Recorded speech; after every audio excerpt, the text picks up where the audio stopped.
الحمد لله رب العالمين والصلاة والسلام على النبي الأمين وعلى آله وصحبه أجمعين إلى يوم الدين. أما بعد فأعوذ بالله من الشيطان الرجيم. بسم الله الرحمن الرحيم. ضرب الله مثلا رجلا فيه شركاء متشاكسون ورجلا سلما لرجل. ہر نے کہہ بھی دیا لا الہ تو کیا حاصل، ہر نے کہہ بھی دیا لا الہ تو کیا حاصل، دل بنیگا مسلمان نہیں تو کچھ بھی نہیں. محترم مکرم و صدر صاحب و معزز اساتذہ اکرام و گلشن محمدیہ سے فیض یاب ہونے والی میری معصوم کلیہ، حاضرین جلسہ، آج 15 اگست ہے. 15 اگست کیا ہے اور اس کی حقیقت کیا ہے؟ سامعات کرام، یہ تاریخ ایسی تاریخ ہے جس میں ہزاروں خونی داستانیں، سینکڑوں خوفناک واقعات، لاکھوں دردناک کہانیاں اور بے شمار علم انگیز باتیں پوشیدہ ہے.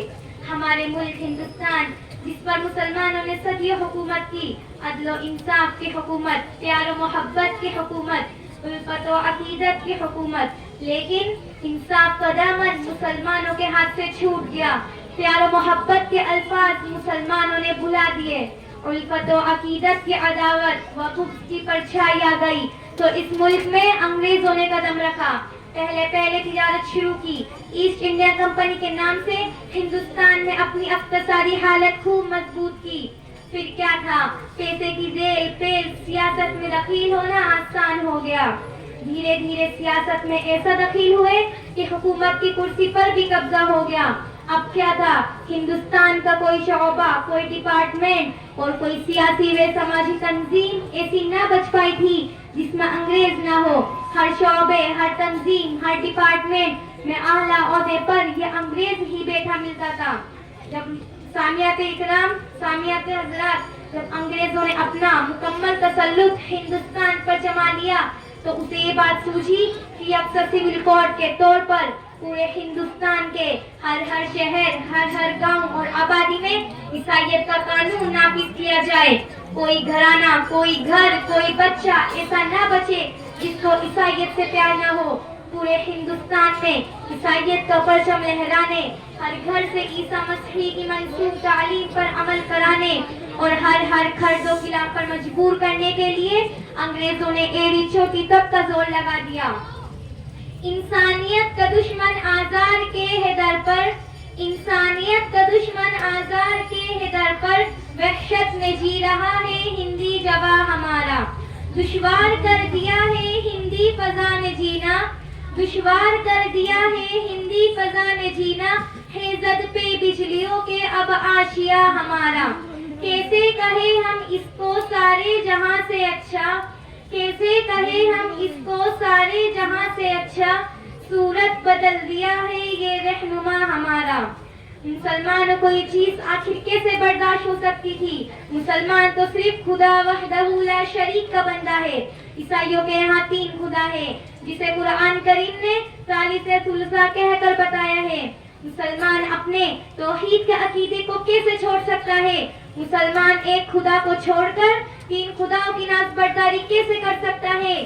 مسلمان کو تو یہ منظور ہے کہ دہکتی آنکھ کے شعلے آسمانوں کی بلندی کو چھو رہے ہو اور اس میں دھکیل دیا جائے تو مسلمان اس میں ہزاروں خوشیوں کے ساتھ کود پڑے گا، لیکن خدا کے ساتھ کچھ نہیں کر سکتا. ایک خدا کے ساتھ 3 اور خداؤں کر ملا کر مشرک نہیں بن سکتا. مسلمان کا قرآن اعلان کر چکا ہے، ان اللہ لا یغفر ان یشرک بہ ویغفر ما دون ذلک لمن یشاء. اللہ تعالی شرک کو کبھی معاف نہ کرے گا. اس کے علاوہ ہر چھوٹی بڑی غلطی جس کی بھی چاہے جب چاہے معاف کر دے گا. یہ قرآن مسلمانوں کا ہی قرآن نہیں، پوری دنیا کا قرآن ہے. مسلمان عیسائیوں کو بھی دعوت دیتے ہیں کہ تم بھی شرک کے اندھیاروں سے نکل کر اسلام کی تابناک روشنی میں آ جاؤ.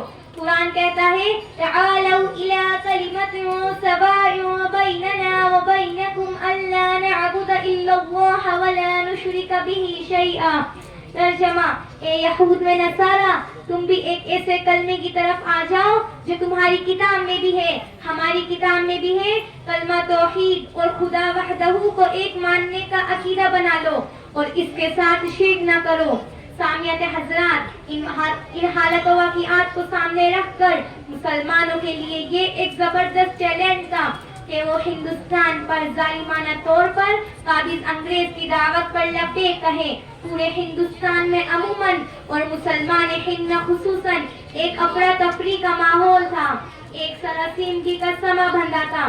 اتنے میں انگریزوں نے یہ بھی حکم صادر کر دیا کہ سرکاری نوکری اگر کرنا ہے تو مسلمان بن کر یا غیر عیسائی بن کر نہیں کر سکتے، سرکاری ملازم کو عیسائی بن کر ہی ملازمت پر باقی رکھا جا سکتا ہے۔ یہ اعلان پورے غیر منقسم ہندوستان میں بجلی کی طرح پھیل گیا اور جنگل کی آگ کی طرح گاؤں گاؤں بستی بستی کریا کریا اس کا چرچا ہونے لگا۔ اب کیا تھا؟ دین اور دنیا کا معاملہ تھا۔ اگر دنیا اپنا لیتے ہیں تو دین سے ہاتھ دھونا پڑے گا، اگر دین پر رہتے ہیں تو دنیا جاتی ہے۔ فیصلہ کیا کرے، کیوں کرے اور کیسے کرے؟ اس نازک موڑ پر امت محمدیہ کے علماء صالحین آگے بڑھ کر ایک زبردست فتویٰ صادر کرتے ہیں کہ اس نازک گھڑی میں کسی بھی مسلمان کے لیے جائز نہیں بلکہ بالکل حرام ہے کہ وہ انگریزی حکومت میں ملازمت کرے۔ یہ فتویٰ کیا تھا؟ دین کے بقا کا پیغام، اسلام پر جمع رہنے کا اعلان، سنت کے نہ چھوڑنے کی تاکید۔ سامعین حضرات، یک لخت مسلمانوں نے اپنی ملازمتوں پر لات مار دی اور بے دست وبا اپنے گھروں کو لوٹ آئے۔ اب کیا تھا؟ وہ تھے اور ان کا خدا اور کوئی نہیں۔ بڑا دردناک حال تھا۔ ایک ملازم مسلمان ہے، اس کے بال بچے ہیں، وہ برسر روزگار ہے، روزانہ کا لمبا خرچ ہے۔ یک لخت روزی بند ہو جائے، کاروبار ٹھپ پڑ جائے تو کیا گزرے گی؟ لیکن جب مسلمانوں کے ساتھ کوئی نہیں تھا، نہ کاروبار، نہ ملازمت، نہ مددگار، نہ عیان و انصار، تو صرف اور صرف اللہ کی ذات تھی جس نے مسلمانوں کو دلاسا دیا کہ گھبراؤ نہیں، لا تحزنوا وانتم الاعلون ان کنتم مؤمنین۔ اللہ تعالی نے مدد کی، مسلمانوں کا دین بچایا، زندگی کی حفاظت فرمائی۔ شاہ عبدالعزیز محدث ظاہری رحمت اللہ نے جہاد کا فتویٰ صادر فرمایا۔ پورے ہندوستان میں جہاد کے سلسلے میں لڑائیاں چھڑ گئی۔ شاملی کے میدان میں مولانا محمد قاسم نانوتوی بانی دارالعلوم دیوبند نے انگریزوں کا مقابلہ کیا۔ ہزاروں لاکھوں علماء نے آزادی ہند اور حفاظت دین کے خاطر اپنی جانیں ہتھیلیوں پر رکھ کر سر پر کفن باندھ کر میدان کارزار میں اتر آئے۔ کہ ہو ہلکا یارا تو پریشم کی طرح نر، کہ ہو ہلکا یارا تو پریشم کی طرح نر، رزمی حق و باطل ہے تو فولاد ہے مومن۔ سامعین حضرات، اور لڑائیاں کی۔ حضرت شاہ اسماعیل شہید رحمت اللہ نے جام شہادت نوش کیا۔ مولانا جعفر تھانیسری نے جنگ میں اہم رول ادا کیا۔ حضرت شیخ الہند رحمت اللہ نے ریشمی رومال کی تحریک چلائی۔ محمد علی جوہر نے غلام ملک چھوڑ دیا۔ حضرت شیخ الاسلام مولانا حسین احمد مدنی رحمت اللہ نے رات دن ایک کیا۔ تب جا کر کہیں 15 اگست سن 1947 عیسوی کی صبح نمودار ہوئی کہ خون سر ہزار انجم سے ہوتی ہے سحر پیدا، کہ خون سر ہزار انجم سے ہوتی ہے سحر پیدا۔ یہ ہے 15 اگست کی صبح، آزادی کی صبح، جس میں ہم آزادی کے ساتھ ایک خدا کے بندے رہ سکتے ہیں۔ اتنی جانفشانیوں کے بعد ہمیں یہ آزادی ملی ہے تو ہمیں اس کی قدر کرنا چاہیے، اپنے دین پر پوری آزادی کے ساتھ عمل کرنا چاہیے، اپنے عقائد و احکامات پر خدا کی توفیق مانگ مانگ کر عمل پیرا رہنا چاہیے، ورنہ اگر ہم نے اس آزادی کی ناشکری کی تو خدا وہ دن بھی لائے گا جب ناشکری کے سبب ہماری موجودہ آزادی بھی چھینی جائے گی، اور چھینی جا بھی رہی ہے۔ ہمیں اس آزادی کی خوشی اسی وقت مل سکتی ہے جب ہم اپنے پرانوں کے چراغ جلا جلا کر روشنی حاصل کریں گے۔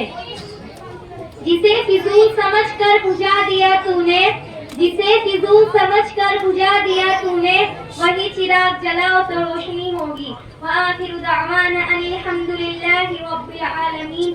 السلام علیکم ورحمۃ اللہ وبرکاتہ۔